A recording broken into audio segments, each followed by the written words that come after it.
Welcome back to another thrilling episode of Let's Settle This, the only television show where history's fiercest rivals hash it out once and for all. Today's episode, Anti-Federalist versus Federalist. Okay, first up, representing the Federalists, the brains behind the Federalist Papers, a former Secretary of Treasury, and let's be honest, the one most likely to have a musical written about them, Alexander Hamilton.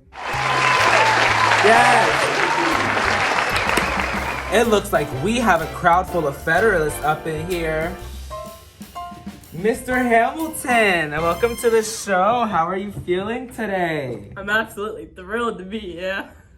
It's about time somebody set the record here on a strong central government. And you're the man to do it.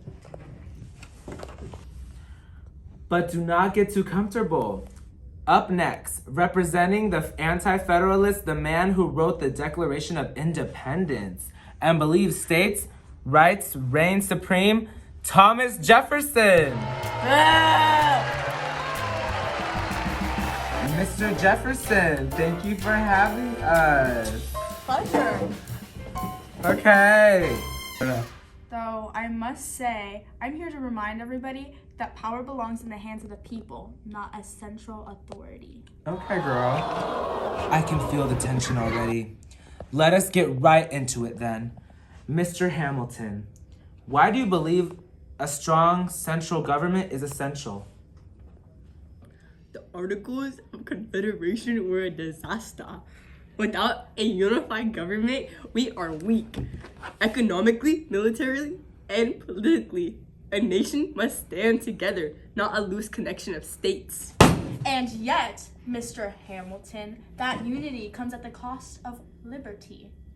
A strong central government is a threat to individual rights. We fought a revolution to escape tyranny. Oh yeah? All right, gentlemen, let's take a quick break here.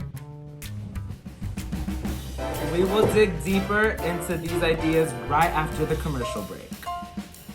And we are back. Mr. Hamilton, how would you address Mr. Jefferson's concerns about tyranny?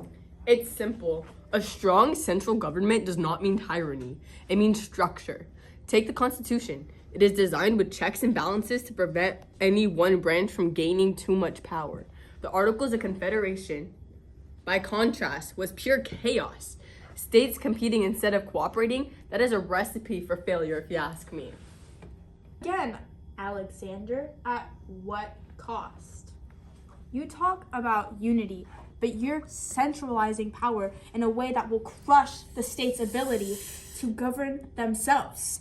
Local governments understand their people's needs far better than some distant federal entity ever could. Ah, yes. But states' rights don't pay debt or defend borders, do they? Under your weak system, how do we find an army? How do we stabilize our economy? Don't look at him, look at me. Through the people's consent, not coercion. You Federalists are so eager to tax and centralize, you forget the very principles of what we fought for. A Bill of Rights is essential to protect citizens from overreach, yet you were reluctant to even include one. Right. So, Mr. Hamilton, why didn't the Federalists initially push for a Bill of Rights? Because the Constitution itself is the Bill of Rights. It explicitly limits the powers of the federal government. Adding a list of rights may imply that unlisted rights do not exist. A dangerous precedent. Exactly. Precedent? Ah. And yet, without a clear statement, how can citizens be sure their freedoms are protected? You say the Constitution limits federal power, but your policies, the national bank, seem to suggest otherwise.